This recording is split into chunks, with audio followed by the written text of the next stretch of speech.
Once upon a time, in a small village nestled between the great savannah and a dense forest, there lived a young girl named Odera. Her life began under a shadow of tragedy and misery. Odera's mother, Akoma, died while giving birth to her during a violent storm. As Akoma struggled to bring Odera into the world, the winds outside howled with an eerie intensity, almost as if they were connected to her labor. In her final moments, Akoma saw her daughter and whispered a prayer for her safety and happiness before passing away. When the midwives heard the newborn Odera, they gasped in shock. The baby girl had a small, delicate horn protruding from her forehead. This unusual feature, combined with the circumstance of her birth, made the villagers uneasy. They whispered among themselves, saying that the child was cursed and that her mother's death was a sign of bad luck. Odera's father, overcome with fear and grief, could not bear to look at his daughter. He believed the villagers' superstitions and thought Odera was a bad omen, unable to cope with the loss of his beloved wife and the strange child she has borne. He abandoned Odera, leaving her in the care of her grandmother, Mami Ivo. Mami Ivo was a wise and compassionate woman who did not believe in the villagers' superstitions. She saw the special spark in Odera's eyes and decided to raise her with care and love. Under her grandmother's nurturing guidance, Odera grew up knowing she was cherished, even if she was different. As Odera grew older, her rare and mysterious gifts became more apparent. She discovered that she could control the winds, summoning gentle breezes to cool her on hot days or calling forth powerful gusts to scatter leaves for fun. Her gift, however, was also a source of fear and superstition among the villagers. They believed Odera's horn and her ability to control the wind were signs that she was possessed by evil spirits. Despite her kind heart and gentle nature, Odera was ostracized by her own people. The villagers decided that it would be best for everyone if she left the village and lived on the outskirts near the forests.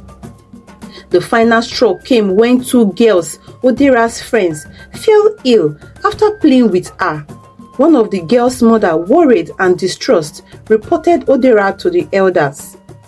"Whenever my daughter plays with Odera, she falls ill," the woman cried, her voice shaking with fear and anger. "Odera is cursed. If we do nothing, she will possess all the children in the village. We must act before it's too late." The elders, already wary of Odera's unusual abilities, saw this as a sign that their fears were justified. After a long and sober meeting, they made the difficult decision to banish Odera from the village. They believed that by isolating her, they could protect the rest of the villagers from her perceived curse. Heartbroken but supportive, Mami Ivo helped Odera build a small hut at the edge of the forest.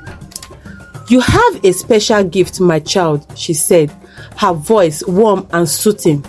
"One day they will see it for the blessing it truly is. Until then, stay strong and true to yourself." Odera's days in the forest were filled with solitude, but she used this time to practice and perfect her gift. She learned to communicate with the winds, understanding their moods and commands. Though she missed her grandmother and longed for acceptance, she remained hopeful that one day she could prove her worth to the villagers. So, one year, during the dry season, the skies grew dark and ominous clouds gathered. The villagers had heard rumors of a terrible storm, the likes of which had not been seen in generations. They feared that their homes and crops could be destroyed, and they had no way to protect themselves. As the storm approached, the winds began to howl, and villagers could see the trees bending under its force. Panic spread through the village. The elders, in their desperation, decided to seek out Odera. Perhaps her gift could save them after all. A group of villagers led by the chief made their way to Odera's hut. They found her standing outside, her eyes closed, feeling the winds. When they explained their plight, Odera listened carefully. Despite the way she had been treated, she agreed to help. "I'll do my best," she said, her voice steady, "but you must trust me." Odera walked to the center of the village and stood tall, raising her arms to the sky. She closed her eyes and concentrated, calling upon the winds to obey her. The villagers watched in awe as the winds began to shift and swirl around her. With great effort, Odera directed the winds to form a protective barrier around the village. The storm raged, but its fury was deflated by the powerful gods that Odera controlled. For hours, she stood there, unheeding, until the storm finally passed.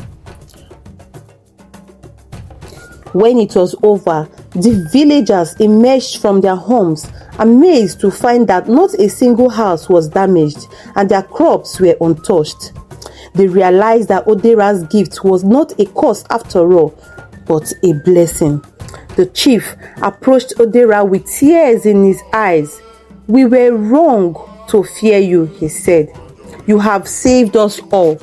Please, come back to the village. You are one of us. I will never doubt you again." Odera's father was among the group. He pleaded with his daughter to forgive him and return home. And then her grandmother held her tight, begging her to let go and to come back to where she rightly belongs. Finally, Odera smiled, her heart filled with joy. She returned to the village where she was welcomed with open arms. From that day forward, Odera used her gift to protect and help her people. The villagers never forgot the lesson they had learned, that sometimes what is misunderstood can become a source of great strength and protection. And in the evenings, as the gentle breezes whispered through the village, the people would remember the brave girl with the horn and the gift of the wind who had saved them all.